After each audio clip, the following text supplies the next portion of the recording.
Hello everyone, this is Afreen. Assalamu alaikum. Welcome to the channel. Today's topic of discussion is transcription in prokaryote. Transcription किसे कहते हैं? DNA से RNA बनने की process को क्या कहते हैं? ट्रांसक्रिप्शन कहते हैं। प्रोकैरियोट में जो ट्रांसक्रिप्शन होता है वो कहाँ होता है? साइटोप्लाज्म में होता है, क्योंकि जो सेल होती है, सेल में साइटोप्लाज्म और जो न्यूक्लियस के बीच में जो बैरियर होता है, न्यूक्लियर मेम्ब्रेन, वो एब्सेंट होती है।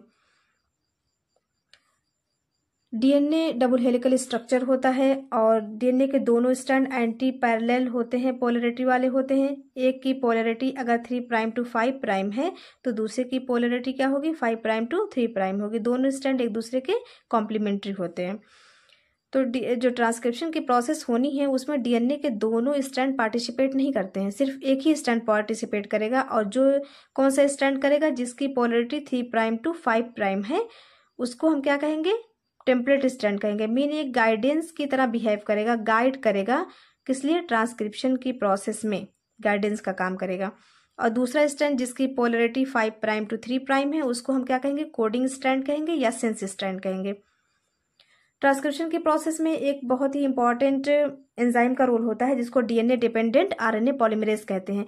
डीएनए डिपेंडेंट क्यों कहा? क्योंकि आरएनए पॉलीमरेज किस पे डिपेंड है? यहाँ पे डीएनए सेगमेंट पे, डीएनए के स्ट्रैंड पे डिपेंड कर रहा है, इसलिए हम क्या कहेंगे? डीएनए डिपेंडेंट आरएनए पॉलीमरेज कहेंगे। अब हम डिफिनेशन क्या दे सकते हैं? डिफिनेशन ट्रांसक्रिप्शन की, the process of copying genetic information from one strand, mean template strand, one strand of DNA into mRNA is called as transcription. अब क्वेश्चन ये राइज होता है कि डीएनए के दोनों स्ट्रैंड क्यों नहीं पार्टिसिपेट करते, क्यों एक ही स्ट्रैंड पार्टिसिपेट करता है? तो इसका बहुत सॉलिड रीजन है। आइए हम देखते हैं कि अगर दोनों स्ट्रैंड पार्टिसिपेट करते तो क्या प्रॉब्लम अराइज होती। यहाँ पे हमने दो स्ट्रैंड दिया है डीएनए का। ये डीएनए स्ट्रैंड है, डीएनए स्ट्रैंड फर्स्ट है, दोनों को हमने अलग अलग कर लिया है। और डीएनए स्ट्रैंड 2 है। तो पहले पे जो बेस सीक्वेंस है AGCT हमने लिया है, और इस दूसरे स्ट्रैंड पे क्या होगा? इसके कॉम्प्लीमेंट्री आएंगे, A pair with T, G pair with C pair with G, T pair with A। अब इस दोनों स्ट्रैंड यहाँ पे पार्टिसिपेट करें ट्रांसक्रिप्शन के प्रोसेस में, तो दोनों स्ट्रैंड कैसे बिहेव करेंगे? टेम्पलेट की तरह बिहेव करेंगे। अब हमको एमआरएनए बनाना है, पहले स्ट्रैंड से हम बना रहे हैं एमआरएनए। तो आप जानते हो कि डीएनए और आरएनए का जब आपने डिफरेंस पढ़ा होगा तो उसमें पढ़ा होगा कि जो डीएनए के केस में जो बेस होते हैं adenine, guanine, cytosine and thymine होते हैं। आरएनए के केस में सेम होते हैं, बस क्या डिफरेंस आता है? थायमीन के प्लेस पे यूरेसिल आ जाता है। अब हम इसके कॉम्प्लीमेंट्री बना रहे हैं एमआरएनए पॉलीमरेज की हेल्प से। आरएनए पॉलीमरेज आएगा और इसके जो बेसेस हैं उनके कॉम्प्लीमेंट्री ऐड करते हुए एमआरएनए बनाएगा। तो ए की जहां पे U आया, G pair with C pair with G और T के प्लेस पे A, एक एमआरएनए बना। इस पे भी आरएनए पॉलीमरेज आएगा और ट्रांसक्रिप्शन की प्रोसेस होगी, और दूसरा एमआरएनए हमको मिला।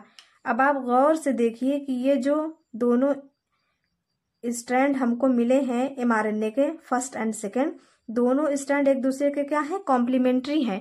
तो ज्यादा केस ये ऐसा, ज्यादा चांसेस ये हो जाएगा कि ये दोनों स्ट्रैंड क्या करेंगे? दोनों स्ट्रैंड में क्वाइलिंग हो जाएगी और दोनों स्ट्रैंड आपस में मिलकर डबल स्ट्रैंडेड एमआरएनए का फॉर्मेशन कर लेंगे। और जब डबल स्ट्रैंडेड एमआरएनए जो होता है वो किसी भी कोड को, किसी भी प्रोटीन को कोड नहीं करेगा। Central dogma of molecular biology के अकॉर्डिंग आरएनए से हमको क्या बनाना है? प्रोटीन बनाना है। प्रोटीन बनेगी ही नहीं, इसलिए ये थ्योरी फेल हो गई। मीन ऐसा नहीं हो सकता। और एमआरएनए अगर सपोज करिए कि इसमें ट्रांसलेशन हो भी गया किसी तरह, तो जो ट्रांसलेशन से जो प्रोटीन बनी वो अलग अलग बन जाएगी, सेम बनेगी? ये सपोज करिए प्रोटीन फर्स्ट बनाई, ये प्रोटीन सेकंड को कोड किए ट्रांसलेशन के बाद, तो दोनों प्रोटीन क्या सेम रहेगी? सेम नहीं होगी। मीन क्या होता है कि डीएनए के एक सेगमेंट से एक ही टाइप की प्रोटीन बनेगी। Mean one gene one enzyme का कॉन्सेप्ट यहाँ पे फेल हो जाएगा। तो आई थिंक आपको समझ में आ गया होगा कि इस प्रोसेस में, ट्रांसक्रिप्शन के प्रोसेस में डीएनए के दोनों स्ट्रैंड पार्टिसिपेट क्यों नहीं करते। अब डीएनए में जो ट्रांसक्रिप्शन होना है उसमें डीएनए का पूरा स्ट्रैंड जो है ट्रांसक्राइब नहीं होता, बल्कि एक छोटा सा पोर्शन, एक फ्रेगमेंट ही ट्रांसक्राइब होगा। और उस छोटे से पोर्शन को या फ्रेगमेंट को हम क्या कहेंगे? ट्रांसक्रिप्शनल यूनिट कहेंगे।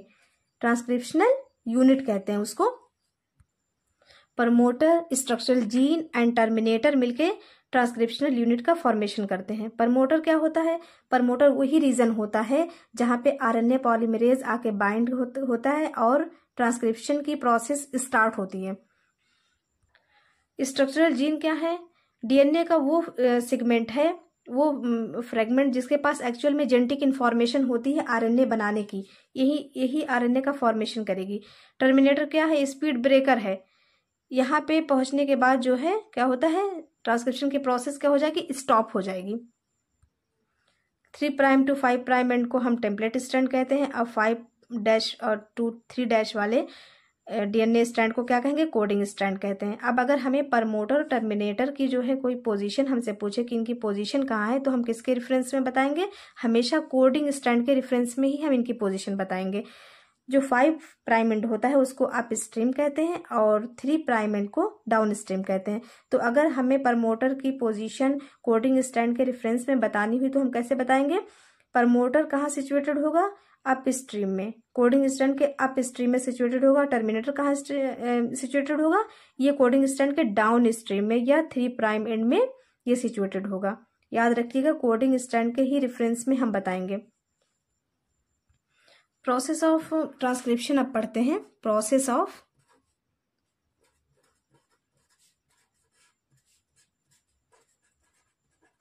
ट्रांसक्रिप्शन। जो ट्रांसक्रिप्शन की प्रोसेस है वो 3 स्टेप में कंप्लीट होती है। पहली होती है इनिशिएशन, दूसरी होती है इलॉन्गेशन एंड थर्ड होती है टर्मिनेशन।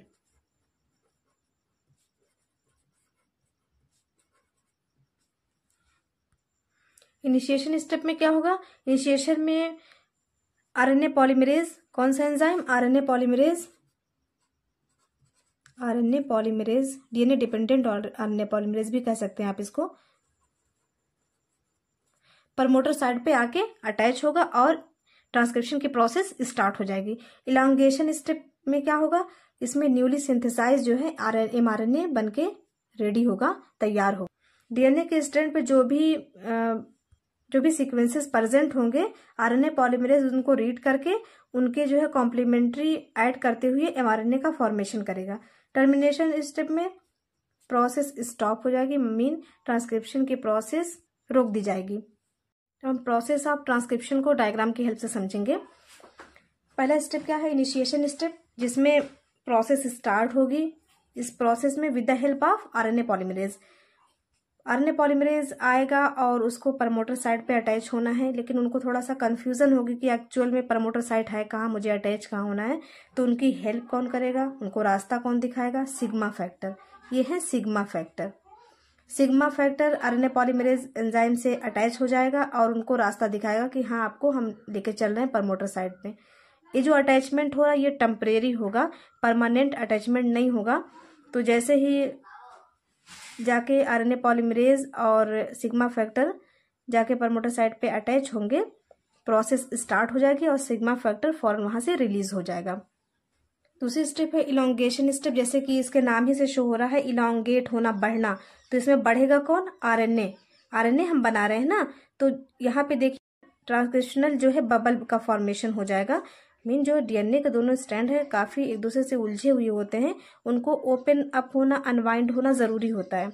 तो आरएनए पॉलीमरेज क्या करता है? जो भी सीक्वेंसेस दिए हैं डीएनए स्ट्रैंड पे उनको रीड करता हुआ उनका कॉम्प्लीमेंट्री ऐड करता हुआ mRNA बनाएगा। टेम्पलेट स्ट्रैंड कौन सा था बेटा? 3' to 5' डायरेक्शन वाला टेम्पलेट स्ट्रैंड था। तो अब जो आरएनए की सिंथेसिस हो रही है, जो आरएनए हमको मिलेगा उसकी सिंथेसिस किस डायरेक्शन में होगी? 5' to 3' डायरेक्शन में। थर्ड स्टेप क्या है? Termination step. टर्मिनेट करना मीन रोकना, मीन जो प्रोसेस अभी चल रही थी ट्रांसक्रिप्शन की, अब उसको रोकना है, क्योंकि हमारा जो आरएनए है वो ऑलमोस्ट बनके तैयार हो चुका है, बन चुका है। तो अब कैसे पता चलेगा आरएनए पॉलीमरेज को कि अब हमें स्टॉप करना है प्रोसेस को? तो एक फैक्टर होता है rho factor. RNA polymerase enzyme जैसे ही रो फैक्टर से अटैच हुआ, बस थोड़े ही वक्त के लिए टेम्परेरी ये जो अटैचमेंट सिग्मा फैक्टर और रो फैक्टर से है, ये परमानेंट अटैचमेंट नहीं होगा, इसे हम याद रखेंगे, क्योंकि आरएनए पॉलीमरेज एंजाइम जो है उसका जो मेन काम है वो क्या है, इलॉन्गेशन करना, आरएनए बनाना। लेकिन सिग्मा फैक्टर और रो फैक्टर से थोड़े वक्त के लिए अटैच होके प्रोसेस को स्टॉप करने और इनिशिएट करने में हेल्प मिलती है।